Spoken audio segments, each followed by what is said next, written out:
Depleted uranium, the Gulf War. As she mentioned, during the Gulf War, we had a real problem. I'm a longtime military officer. I've been in the military since 1967. Served in Vietnam, was recalled to active duty for Desert Storm. Part of my job responsibilities during Desert Storm, I was a member of the 12th Preventive Medicine. We were the theater public health department. I also became a member of Bowers Raiders. We were the theater nuclear, biological, chemical warfare special operations team. We had the responsibility to identify it, to train and educate all of the military personnel, to develop the decontamination and medical care guidelines, and then to clean up the mess. The Gulf War was the most toxic war known to man. The United States, back in the 80s, deliberately and willfully provided Iraq with the weapons of mass destruction that we are about ready to go to war over today.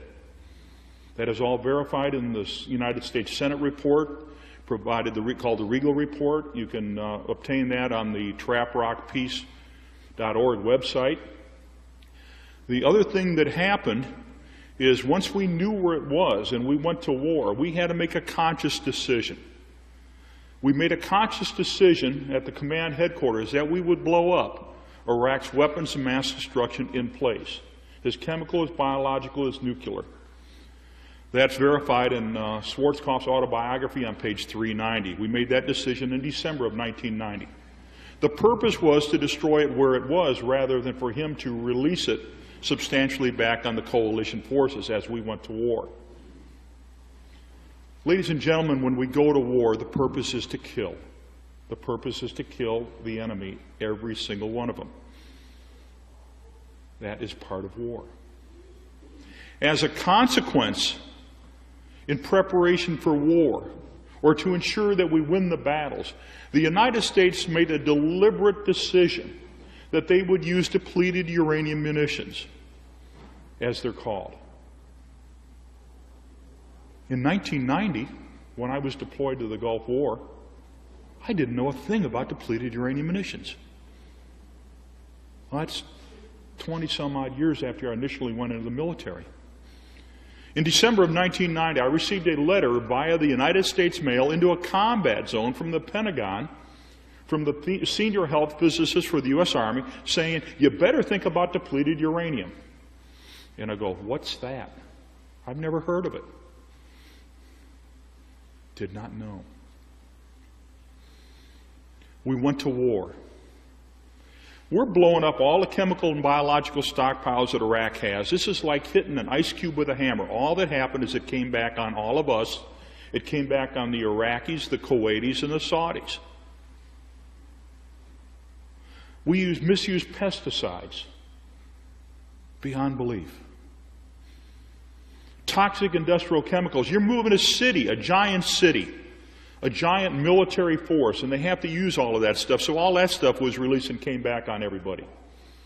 We had immunizations, the anthrax vaccine, that contains squalene instead of alum as the adjuvant. And this adjuvant is what gets the site ready for the reaction to make it safe again, so that the antidote in the immunization will work. But squalene affected the immune system. We had food and waterborne illnesses all over the place. They lit off the oil well fires, and we had incomplete combustion byproducts, massive byproducts, inorganic, organic, heavy metals, and everything coming out of the oil wells, and we breathed that in. It was a toxic war, a toxic mess. And then depleted uranium came along. During the Gulf War, the United States fired over 350 tons of munitions containing uranium-238. 350 tons. Now, any place that we go, whether in Illinois where I come from, or here in Seattle, or in England, or any place around the world, if you were to take 1 pound of solid uranium-238 and throw it out in anybody's backyard or in your community park, or I just came from Massachusetts, if they were to throw it in the Commons in Concord, Massachusetts, where our nation was born, you would go to jail forever. You would be in jail for a long time. However, the United States could take our radioactive waste, put it into munitions, and throw it into anybody else's backyard with immunity. Or so they continue to think. Depleted uranium munitions are solid uranium-238. They are not coated, they are not tipped. Each and every tank round fired by the Abrams tank is 10 pounds of solid uranium-238 contaminated with plutonium, neptunium, and americium. Now, the contamination came from the U.S. Department of Energy manufacturing sites in Paducah, Kentucky, Oak Ridge in Tennessee, and Portsmouth in Ohio. Solid uranium-238. Now, the A-10 Warthog aircraft, it's a phenomenal tank buster. It's excellent in combat, just like the Abrams tank is. Each individual round fired by the Warthog is 3/4 pound of solid uranium-238. They are not coated, they are not tipped. We fired about 1 million rounds of the 30 millimeter during the Gulf War. 15,000 rounds of the tank round during the Gulf War for about 350 tons of solid uranium-238. The majority of the casualties during the Gulf War, the majority of those that died, the majority of the Americans that died during the Gulf War and that were injured in the Gulf War were as a result of friendly fire. The U.S. shooting the U.S. with uranium munitions. When I got the tasking from the Pentagon down through Norman G. Schwarzkopf, directly to D.G. Zulis. Now, Schwarzkopf was the theater commander, overall, the top general. He was in charge of the war. D.G. Zulis was the theater medical commander, and I worked for him. They told me, clean up the DU mess. And I'm going to finish the job. When we got up into northern Saudi Arabia, KKMC, that's King Khalid Military City, we're collecting the U.S. friendly fire vehicles there. We walked in there, and members of the 144th Maintenance Company were in there working on this already, and they're in cutoffs in their boots, and that's about it. They're sucking uranium dust in. They're sucking uranium contamination. They're absorbing uranium contamination. We walked in there, and there's only one way to describe it, and it's very appropriate in this building, this church. Oh my God. Within 72 hours, we were sick. Within 72 hours, respiratory problems started on myself and the rest of my team, and we were already seeing it on the individuals. The 144th was there, and we're already hearing reports of that from the friendly fire casualties. Within 72 hours. The rashes started, open sores that opened and bled. We're in a war.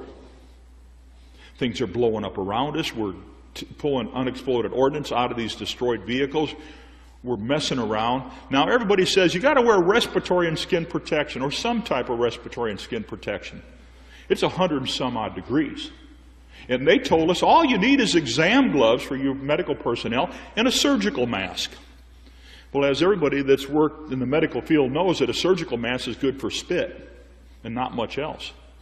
Now, uranium oxides are submicron in size, which means that we're seeing some the size of marbles and sizes going down to submicron. And now, a submicron, 1 micron, is 10 to the minus 10th meters. This is atomic scale. And we're sucking this in. And the troops are sucking this in, and they're getting sick. Now, as the health physicist and responsible for the theater, I went to the medical commanders and said, you've got to provide medical care for all of the DU friendly fire casualties immediately. We need a radiobioassay, which consists of nasal and pharyngeal swab. You reach into the back of the throat with a Q-tip, and you find out they sucked in any uranium in. You collect their urine to find out if it was collected in, they're passing it out. You collect their feces to find out if they're passing it out. But you need to do it right away, because in order to get heavy metal to poison, now uranium immediately starts out, your primary problem is heavy metal, not the radiological components. It's the heavy metal components. So we need to do chelation just like you do for lead poisoning. But it has to be done rapidly because of a thing called bio half-life. And a bio-half-life is where the uranium then goes into sequestering in the parts of the bodies, or it passes out through the urine, and you'll never find it. They refuse to provide medical care to myself, my teams, the friendly fire casualties, and to this day, the number of U.S. friendly fire casualties, heroes of our nation, shot up by soldiers of our nation, still have not received the medical care that they earned in combat. We've still not all received the medical care we earned in combat. Myself and our team got sick within 72 hours, much less the friendly fire casualties.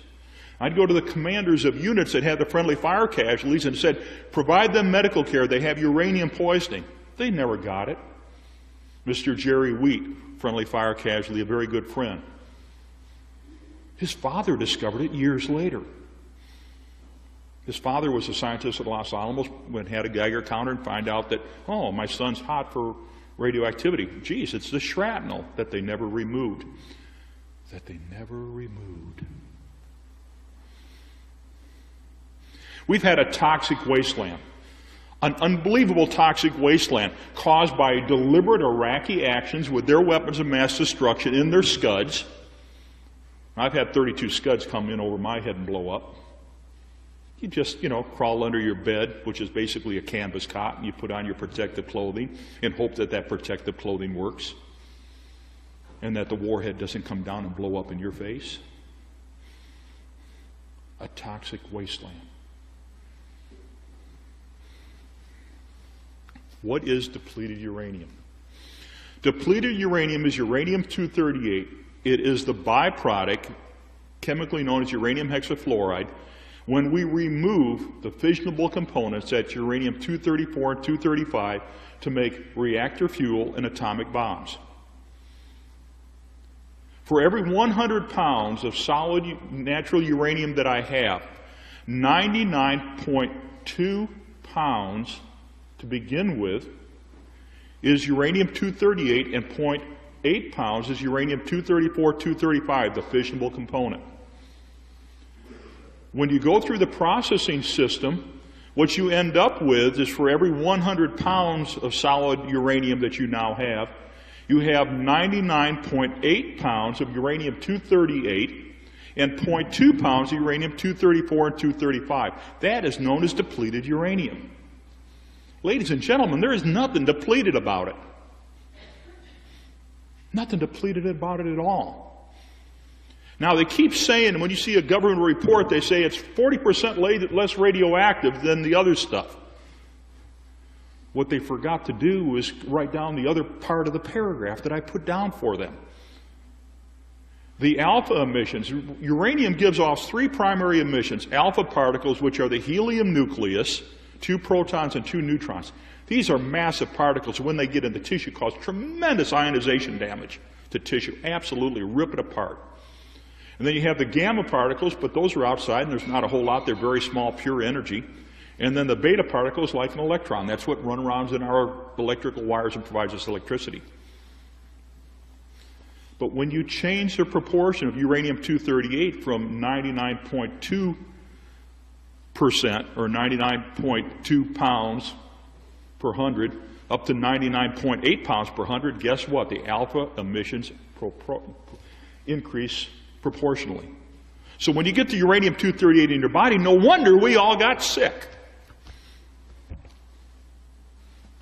A toxic wasteland, a deliberate use. I think that should clear it up. The other thing, too, with uranium munitions, ladies and gentlemen, they are not coated, they are not tipped, as I mentioned before. They are not coated, they are not tipped. You continuously see report after report where they say, well, the munition's coated and tipped like there's some steel or lead in there, and the uranium's on the outside. It's not. It's solid uranium-238. 10 pounds per round for the tank, and 3/4 of a pound per round for the A-10. Yes, sir? There is no coating. Absolutely.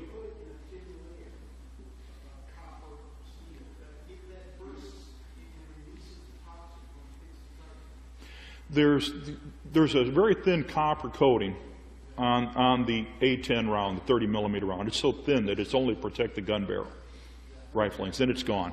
And we don't have anything on the tank round. Okay? The only thing that's on tank round is paint. Okay? So there's nothing there. It's irrelevant. Okay? So that's, I mean, how it works. Now, when a DU round impacts, now, ladies and gentlemen, I'm a warrior. When you, and you probably, if you've listened to Scott Ritter or met Scott Ritter, Scott's the chem portion, I'm the nuke portion. Okay? God bless Scott Ritter. I can't say that enough. He's a good friend, and God bless him. He's another American hero. Okay. When the DU round is fired, you fire the DU round. Now that DU round, you'll see it in the slides when I show those. The DU round automatically catches fire. Uranium is pyrophoric. It catches fire just moving it through air. Again, friction. Now this round is moving extremely high velocity.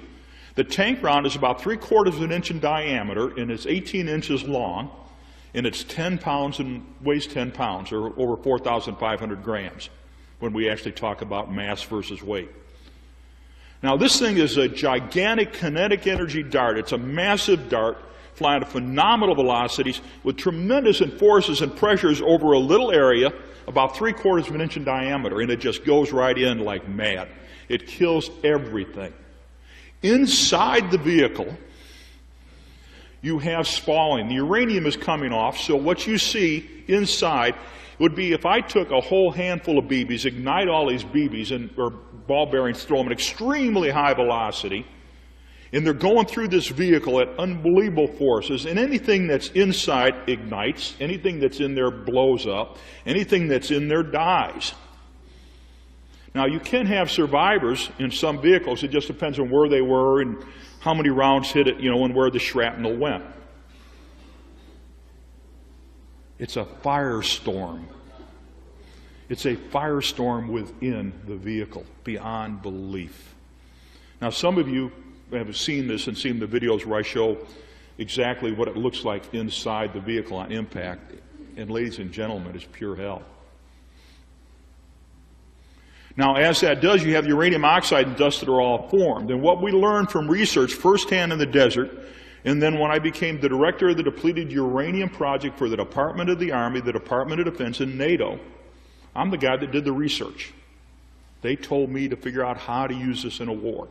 And as a smart Army officer, I said, yes, sir, I'm going to go along and I'm going to try to figure out how to use it, because when you go to war, the purpose is to kill. Ladies and gentlemen, the purpose is to kill. You need to understand that. So as we did this, we get out there and find out that the uranium dust and oxide surrounds the area right around inside the tank and around the tank, solid for 25 meters, about 80 feet. You must have full respiratory and skin protection to go near there, which means that you need to wear what we know as a gas mask and some type of clothing to protect your skin from getting it on. No question. The U.S. Army's own training manual, Common Task Training, specifies that they must do that. We know from research that once the uranium dust impacts, it will settle out in about 30 to 45 minutes, but the minute you come in or step in again, it's resuspended. It'd be like taking a whole pile of talcum powder and throwing it on your table, on your desk, and hitting your hand. It goes up, stays airborne, it comes down, and you can breathe it in and suck it in continuously until it is physically removed and properly disposed of. We worked on this for 3 months. It took our team, approximately 100 individuals, primary individuals, 3 months to clean up 24 depleted uranium U.S. friendly fire vehicles that were destroyed in combat. Now, we buried a whole bunch over in the desert with the human remains that I couldn't pull out. Had to download unexploded ordnance and all the other hazardous materials on these things. And our team got sick right away. And ladies and gentlemen, the first cancer started within 8 months, and the first cancer death within 2 years. And the last one died last January. And it continues. I had a father and son. The individual that distributed all the depleted uranium munitions during the war, a very good friend of mine, his father was also with us and helped clean up the mess. The father's already dead from lymphoma. Too many of my friends are dead from lymphoma. Too many of my friends are dead from all of these health effects. Depleted uranium munitions on impact are an awesome weapon. And therefore, as a consequence, the United States deliberately and willfully told us as early as 1991, when we were specifically tasked to clean up the mess, that no matter what, they were going to use the depleted uranium munitions. They were going to use the depleted uranium munitions. The famous Los Alamos Memorandum was sent to me in March of 1991 after I was tasked to clean up the depleted uranium munitions in the war. And I want to read this memorandum very specifically and quote from it so that you understand what is happening. Los Alamos, New Mexico, 1 March 1991. Subject, the effectiveness of depleted uranium penetrators. There is a relatively small amount of lethality data for uranium penetrators, either the tank-fired long version or the Gaui 8 round fired from the A-10 close air support aircraft. The recent war has likely multiplied the number of DU rounds fired at targets by orders of magnitude. It is believed that DU penetrators were very effective against Iraqi armor. However, assessments of such will have to be made. There has been and continues to be a concern regarding the impact of DU on the environment. Therefore, if no one makes the case for the effectiveness of DU on the battlefield, DU rounds may become politically unacceptable and thus be deleted from the arsenal. If DU penetrators prove their worth during our recent combat activities, then we should assure their future existence, parentheses, until something better is developed, through service DoD proponency. If proponency is not garnered, it is possible that we stand to lose a valuable combat capability. I believe we should keep this sensitive issue in mind whenever after action reports are written. Respectfully, Colonel Michael Zine. I was told to lie. What you learned, what you saw, write it so that they could always use depleted uranium munitions. The health effects of depleted uranium munitions. I got another memorandum on 8 March of 1991, and this came from the Defense Nuclear Agency, and I'll just read one small quote in here. As explosive ordnance disposals, ground combat units, and the civil populations of Saudi Arabia, Kuwait, and Iraq come increasingly into contact with DU ordnance, we must be prepared to deal with the potential problems. Toxic war souvenirs, political furor, and post-conflict cleanup, host-nation agreements, are only some of the issues that must be addressed. Alpha particles, uranium oxide dust from expended rounds, is a health concern, but beta particles and fragments from intact rounds is a serious health threat with a possible exposure rate of 200 millirads per hour on contact. Now, we actually measured it, and it's not 200, it's 300 milligrams per hour on contact. However, the total permissible U.S. dose is 100 milli per year. So in 20 minutes, you exceed the U.S. dose for the general public. And we spread 350 tons throughout Iraq, Saudi Arabia, Kuwait. We deliberately did it in Kosovo and the Balkans in 94 and 95, again in 1999. We shot up Vieques, Puerto Rico, deliberately in 1999. Okinawa, Korea, and numerous states, and don't do anything about it. So we're told that they have known what the health effects are, so I get a memo sent to me as the health physicist saying, hey, lie on what you find. We won't always be able to use it, but here's the serious health effects. And then a couple of years ago, I finally discovered out why. In 1943, the United States was at war, World War II. General Leslie Groves was the head of the Manhattan Project to develop the atomic bomb. And at that time, some of the greatest physicists in the history of the world, Conant, Compton, and Urey, sent a letter to General Groves, and they recommended that the United States deliberately use radioactive materials in uranium to contaminate air, water, and soil to cause the respiratory, the blood, the cancers, the gastrointestinal, all of the effects that we encountered on myself, within my team, and all the friendly fire within 72 hours in the Iraqis, okay? And all over the place. So it was known all the way back. No wonder the Defense Nuclear Agency March 8th memo said it's a serious health threat. It's not a question. It was there and known all along.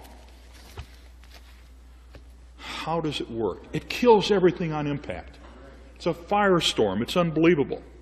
Now, when it gets into the body, what we found out is it causes the respiratory problems fairly rapidly, because that's what happened to me and my guys and everybody else. It's like super asthma, okay? And then what develops then is calcified granulomas, and you develop what's called reactive airway disease. You're basically drowned when you try to do any activity. Always known, happening. The rashes come in. Now, what happens is the uranium, you got a bio half-life. When it gets into the body through respiration, 57% is insoluble. So now I got this heavy metal particle that's also radiological sitting in the lungs, and it's going to cause the particulate damage, just like breathing coal or dirt or wheat chaff or anything in. It's not a good day. But now they got the radiological component that's irradiated in the lungs at 300 millirems per hour just for beta. In the alpha particles, I've measured up around 1,200 to 15,000, just depends on what they are, but it's irradiating, so it's causing all kinds of damage. Permanent damage in the lungs. The 1943 memorandum said it would start within hours and days and permanent damage within weeks, and it happened. Happened to me and happened to everybody else. Now, the other 43% is soluble fraction. That's soluble fraction of uranium. Now, this is a heavy metal radiological toxin that goes to the lymph glands and messes up your immune system. It goes to your teeth and displaces the calcium in your teeth. And so what we're seeing today and what's happened to me recently is I'll be eating a piece of bread or something, my teeth just fracture off, and I'm getting the same report from all over the country. There's no calcium in the tooth, so the tooth structure just breaks. We also have the uranium going into the bone. It's a calcium seeker, so it replaces the uranium in the bone. So now you got osteopenia, osteoporosis starting out right away, not even a question. Then you have the uranium going down to the kidney, and it's like a seed. It's a kidney stone, forms a kidney stone. Now that uranium is extremely soft. Uranium is not hard, it's extremely soft. Then you get the calcium and the oxalates, the other things that come down, now you get a kidney stone forming. However, you got the radioactive component that's causing tissue damage and the heavy metal that's causing tissue damage, and you form scar tissue called a thyrocast around the uranium, and you can't get it out of the kidney. Shockwave lithotripsy, the current way that you break up a kidney stone without doing surgery, won't work. It's a soft complex. It won't break it up.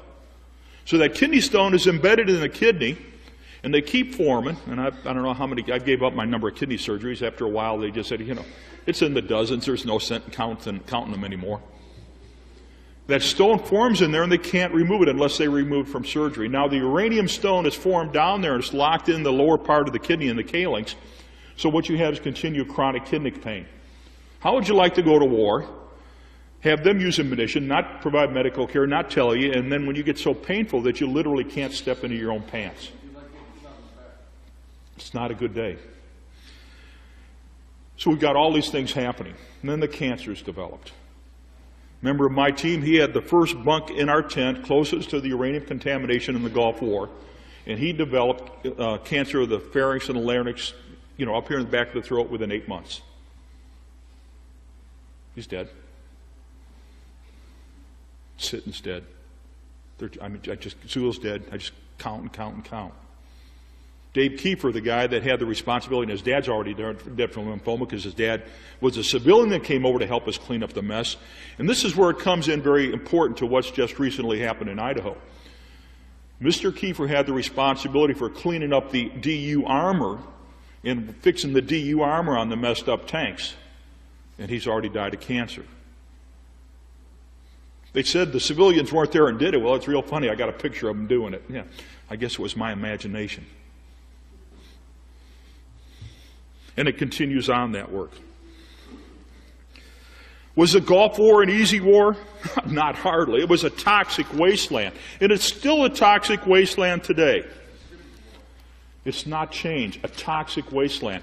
From chemical and biological materials that Iraq deliberately used on us that we sold him, and he manufactured more from, that we then deliberately went and blew up in place that whipped it back on us starting in early when we got into the war, that we blow up immediately after the war. Camisea is probably the most famous one, but there were well over 105 sites that we knew of and blew up. Now the Camisea, the sarin, the cyclosarin that was blew up from Camisea, personally got me at 200 miles away. The Secretary of Defense, Dr. Bernard Roske, sent a letter to me. He was Deputy Secretary. Said, Doug, you were hit by sarin and cyclosarin. Go to the VA and get care. Well, I was 200 miles away. That's how far it goes. 105 sites all over.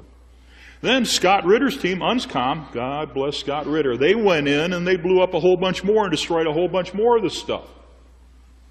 Now guess where that came back on? U.S. troops, the environment, the Iraqis, the Kuwaitis, the Saudis. And we wonder why the health effects in the photographs that are out there in the lobby and the next to the church are there and the kids are sick and dying. It's not even a question. So where does the blame land? It lands all over the place. But when we decide to deliberately use depleted uranium munitions, refuse to provide medical care, refuse to clean up the environment, we got a problem that we must deal with. What happened when we looked at all this stuff? Had all the orders. The orders kept coming on down. We started, do the medical care, provide the environmental cleanup. The orders never ceased. And the exposures never ceased because the medical care was never provided and the environmental cleanup was never done. One of the most disturbing facts that's happening right now, ladies and gentlemen, and I'm glad to see veterans in our audience today because, you know, again, they help protect our freedom and that's what it's all about. But at the same time, when we go to war, if we use a weapon, we have to look at the responsibility and the consequences of the use of that weapon. The Gulf War had a total casualty count of 760 casualties when we redeployed in 1991. Redeployed means that we bring the troops back home. You know, for me, I came back home and I went back to my laboratory at the University of Illinois in the physics department. Other ones back at plumbers and farmers and firemen and policemen. Today, ladies and gentlemen, a firm casualty count from Gulf War I, which was the one-year period, basically August of 1990 through the fall of 1991. These are the individuals who were actually involved in combat or the cleanup. The casualty count, those that have received Department of Veteran Affairs disabilities, that means service connection for injuries and illnesses caused during combat, has gone from about 463 injured and ill to 159,238. Now this doesn't include mine because mine came after this number was released officially. And over 8,000 dead. I went from 294 dead to over 8,000 dead. I went from 463 injured and ill as a direct result of combat to over 159,000. Ladies and gentlemen, the Gulf War is the largest friendly fire incident in the history of warfare. And depleted uranium is one of the primary culprits. That's hard to say because I'm an Army officer that was tasked to clean up the mess. Now, we didn't stop deploying troops over there, ladies and gentlemen, and troops are still going over there, and they're about ready to go over there again into a toxic wasteland. Since 1991, we continued to send troops over to the Gulf region, to Iraq, Saudi Arabia, and Kuwait. The number of casualties now from the extended Persian Gulf War, ladies and gentlemen, the individuals that have been awarded disability from the United States Department of Veteran Affairs for service-connected injuries in the Persian Gulf is 250,000. 1/3 of the force that went to the Gulf War is now under disability because of the health effects of this toxic wasteland of depleted uranium munitions. We knew the criteria for what happens, that you need medical care. If you're in and around a vehicle that's struck, if you're in and around working any of the uranium munitions that's burned, any of the residue, the smoke, if you're working around the stuff as our friends over in Idaho did, working with the armor and everything, you need medical care. That directive was issued on June 8th of 1993. It was reissued in August of 1993 by General Eric Shinseki. Ladies and gentlemen, General Shinseki is the general that's sending the pride and youth of your community to war again within weeks. And he directed that medical care be provided, training and education be done, and environmental cleanup be done. And it's not been completed. In October of 1993, when we were going to use uranium munitions in Somalia, ladies and gentlemen, Africa, we got it stopped, but they specified exactly what criteria for exposures were supposed to receive medical care, and it never has happened. By my count as the investigating officer during the Gulf War, I had a little over 123 individuals that lived in friendly fire through depleted uranium munitions impacts. I had another 250 total involved in all of the cleanup and everything else after the war, known exposures. The United States Department of Veteran Affairs in Baltimore, Maryland, just up until recently, it only provided care for 33 individuals, not even 1/4 of the friendly fire that survived. In the last count I had, it was up to 60 of us. Now, they've had me up there one time, but the doctor in charge up there never returns any of my phone calls at all since 1999. Doesn't return phone calls to my physician at all, even though myself and my guys are sick. A little over a week ago, I called Dave up down in Alabama, and I said, "Hey, Dave, you getting your medical care yet? What's happened?" He said, "No, they haven't given it to me yet." The number 2 man on the whole thing has still not received medical care, and he's very sick. The orders have been repeated over and over and over again, and it's never been complied with, and they don't have any intention of complying with it. Because, ladies and gentlemen, as the Los Alamos Memorandum directed, when you find the findings, you lie so that we can always use this in warfare. Because it's an extremely effective weapon. Not a question of the health effects, not a question of what needs to be done, but it just goes on. In 1992, the United States Senate ordered the United States Army Environmental Policy Institute to, quote, conduct a study on the health and environmental consequences of depleted uranium on the battlefield, remediation technologies which might be developed, and the ways in which toxicity of depleted uranium might be reduced. Please note that depleted uranium is fully supported by the Army as an item that gives the American soldier the winning edge on the modern battlefield. Thus, it is important to realize that the use of depleted uranium was carefully compared against other materials and determined to be superior. And it is. I did the assessment on the damage on Iraqi and U.S., and it's fantastic. When you go to war, the purpose is to kill. Use the best weapon you can. Today, ladies and gentlemen, I must urge that when we go to war, if we go to war, and I hope we never go to war again, that we have to make sure that the warriors, the soldiers, and everybody know that you have to deal with the consequence of the weapons you use.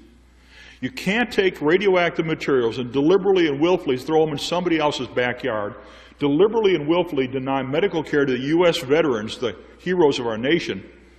You can't deliberately and willfully deny medical care or the protocols to the enemy soldiers, because according to the Geneva Conventions, if I shoot the enemy and he survives, I got to provide him medical care.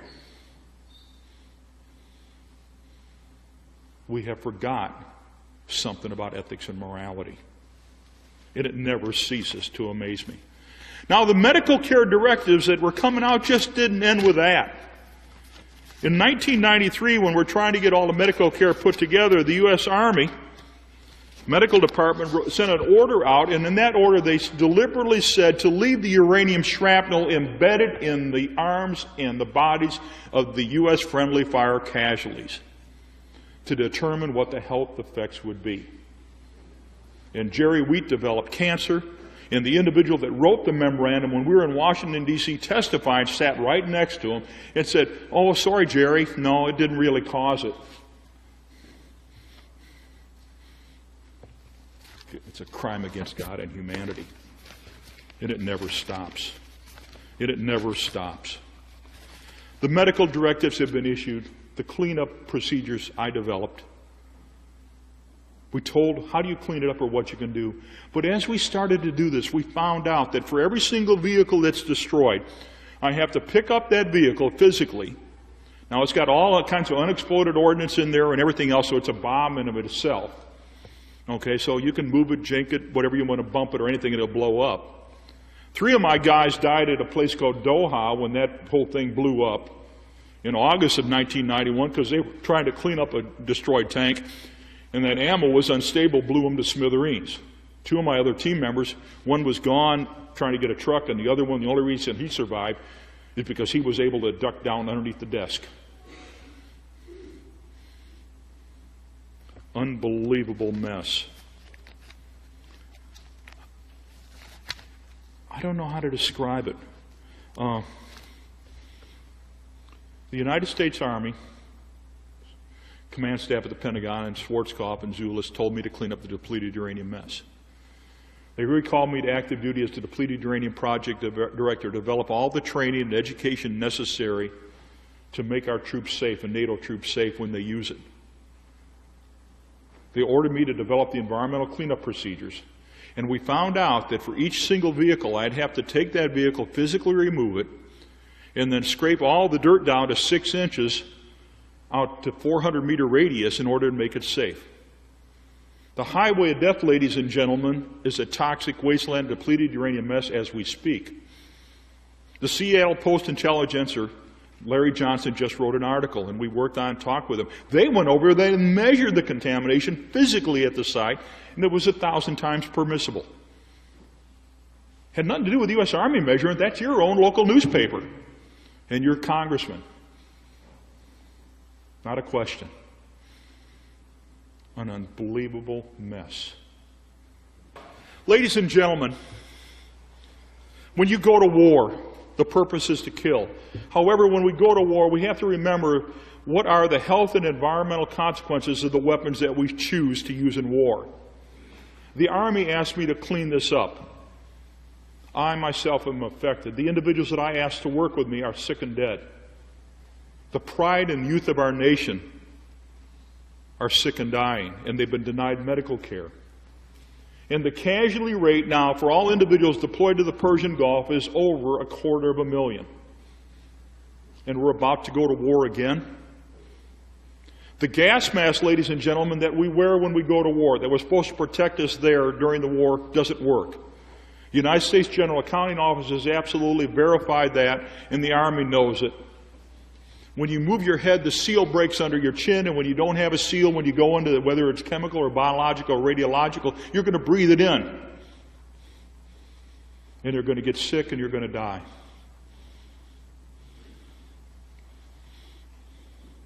A little over a year ago, last summer, in June, I was invited to the United Nations UNESCO Child and the Family Conference in Athens, Greece, to discuss the effects of war on children. The United States and England were the only 2 nations that refused to participate in the conference. Arrogance, ladies and gentlemen. The conference was about the effect of war on the child. We're in the most appropriate place today.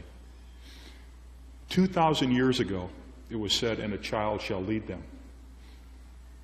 And my hope and dream for all of you in the world is that peace will come. And maybe the prophecy will be refilled again, and a child shall lead them. But if the children are dead due to the consequences of war, the refusals to deal with the health and environmental consequences of the use of disastrous weapons, where will the child come from? Where will be that child that will lead us to peace? Thank you.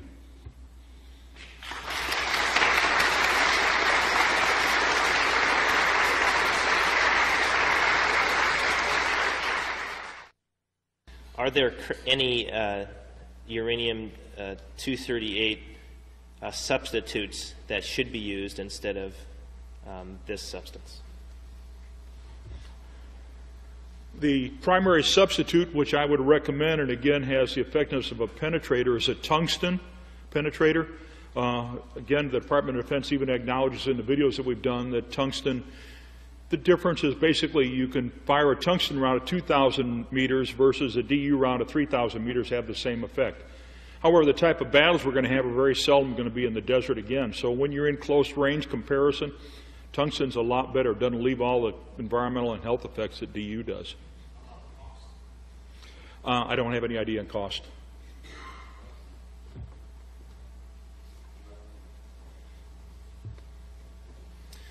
John Stanford was the former superintendent of Seattle schools and former general in charge of supply during the Gulf War. He died a few years ago of cancer. Do you think he could have been a victim of depleted uranium? I don't know the individual. However, with all the hosts of exposures we had during the Gulf War, you'd have to go back and do an assessment and find out what his health effects were, where he was in the Gulf War. But he came back sick and died from the Gulf War. More than likely, yeah, that's what happened. Was it DU? I don't know. Depends on whether or not he had the exposures downwind, in a vehicle, in equipment, cleaning it up. But there's so many exposures we can't separate out. That's one of the problems with the medical evidence. We're not in a laboratory. We're not in a hospital. We're dealing with reality. And the reality is, if you see something wrong and you find it, you know they got the exposures, you can make an estimate, but you can't prove it. The Department of Defense wants everybody to prove whether or not they were exposed and that their health effects come from that. Unfortunately, in a war, you can't do it.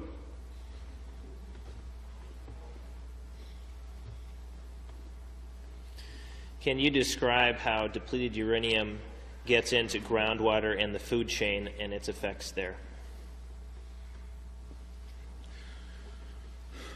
Depleted uranium is going to get into the groundwater and the food chain multiple ways. You got all uranium dust contamination, all the equipment that breaks down, that then moves into the water table and into the water supplies. In the food, you have uranium oxides and everything that actually be absorbed into the plant structure. Now, one thing that we do know, the United States Army's Common Task Training specifically states that uranium contamination will make food and water unusable. So when you have that, ladies and gentlemen, and it also states in there they must wear full respiratory and skin protection. We also know it happens forever. Therefore, when the Army personally says that food and water will be contaminated, and that's an indiscriminate killer, that makes the use of depleted uranium a crime against God and a crime against humanity. Because it doesn't matter, and again, and the child shall lead us.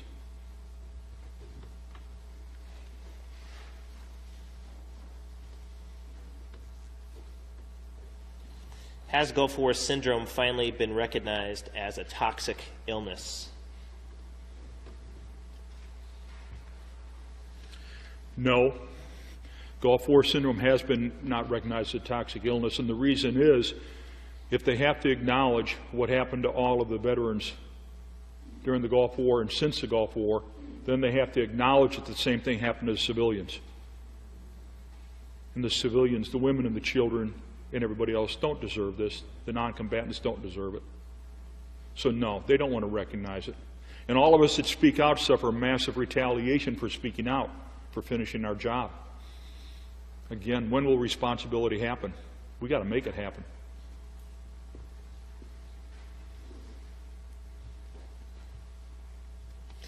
What studies have been conducted about the effects of depleted uranium on Iraqi soldiers and or civilians? The World Health Organization has been asked numerous times to do the study. The British Royal Society has been asked numerous times to do the study. In 1999, the end of February and beginning of March, when I was appointed to the Center for Disease Control, Denise Nichols and myself and others made the proposal that and Dr. Bill Baumschweiger made the proposal that they do the study. They've never done it. On April 16th of 1999, we went up and met with the Presidential Oversight Board that was under General Elmo Zumwalt and Senator Rudman, and we specifically made that proposal, and Rosalie Bertel, we all did it, and they've never done it. Now, Dr. Asa Durakovic and Dr. Harry Sharma have gone over. They have collected the biological samples, radiobioassays, and they have verified that the individuals over there are hot for depleted uranium. In meetings with the Department of Defense, when we presented Dr. Sharma's and Dr. Durakovic's results, the Department of Defense representative in charge of depleted uranium said, we'll have to get him fired, and they did.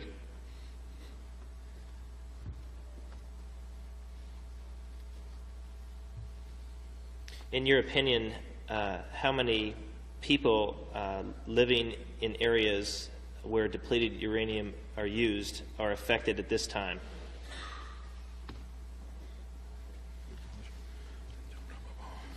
Just a second, please.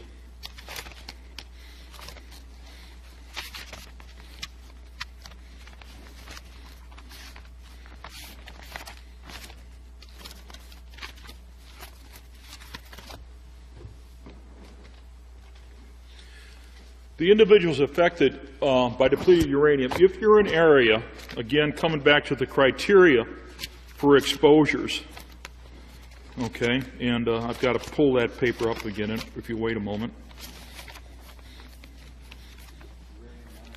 If you're in the area, basically, if you're in the area where you're downwind of any contamination, where you work in the area of any contamination, if you've gone within 400 meters of any contamination, if you've been downwind within a fire, or you go back in an area that was contaminated, then you need medical care. That's the Department of Defense's own specific guidelines. Okay? So it's not a question. It goes back to the October 1993 directive. But the other thing, the June 1993 directive said anybody affected by it. So the men, the women, and children all over the world, Vieques, Puerto Rico, any place where it's been used, and they come into those criteria, they need medical care, and if they're sick, more than likely they had an exposure. But again, when you don't do the medical testing, you don't find it. If you don't find it, you're not responsible. If you're not responsible, you don't have to do anything. That's why medical care was denied to myself and all of the rest of the individuals, and it still is.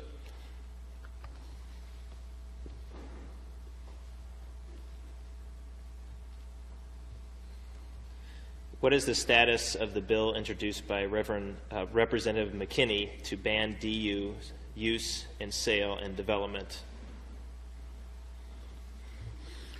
Representative McKinney, and again at our urging, and I've met with her and her staff, and we tried to get that bill in. The bill is locked in committee waiting for Department of Defense some type of comments or anything. I don't know. We need to force it all out. But remember, it's not going to be locked out. As long as the Los Alamos directive and the API directive are considered the way it goes, they're going to use DU forever. And anything that gets in the way, they're going to stop cold.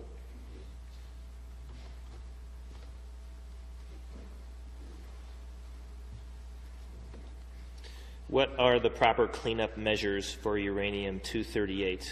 Can these sites be adequately cleaned?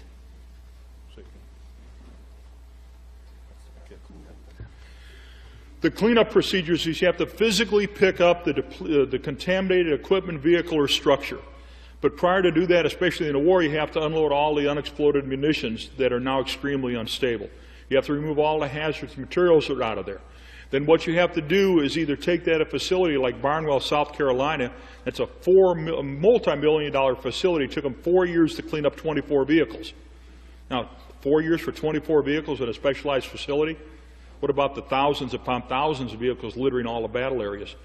Then once you get that vehicle removed, you have to take the soil down to 4 inches for 400-meter radius and dispose of that properly. You can't do it. I wish you could. I tried to develop it, but you can't. Sir? Are they using in the United States the uranium sheet tanks where they practice their war games? Yes, in certain areas they are. Yes, they are. Are they cleaning that up? No, sir, they're not. So it's getting in the air, in the water, and I wouldn't eat anything out of Chesapeake Bay for anything under my life because of all the contamination from both the chemical, biological, and especially the uranium coming from Aberdeen Proving Ground, Maryland. And we wonder why Chesapeake Bay has gone from one of the greatest fishing grounds in the world to nothing. It's all contaminated. Just a second.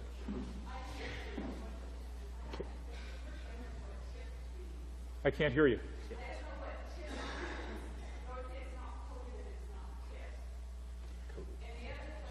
Okay.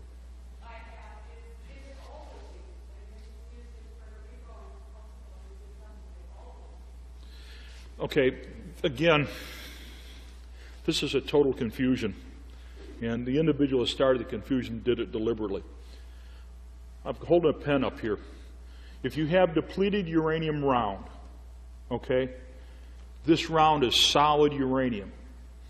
It's not the tip of the pen up here, it's not the back, and it's not coated. Each round is solid uranium-238. Again, this is a thing to get everybody confused as if it's not a whole lot there. Okay? Now, in Puerto Rico, we know that they used it in February of 1999. I tried to activate my team, the one that we developed for the military, to go clean it up and get medical care. We refused that. We could not do it by the Secretary of Defense. Now, we know from conversations and emails that I've had with U.S. Navy personnel down there that they've been shooting up for a long time because the Navy personnel on the ships and in the areas where they're using it on the guns are getting sick from uranium, and they were having the same health effects. We coordinated those with Dr. McDermott for medical care. But again, that never gets out.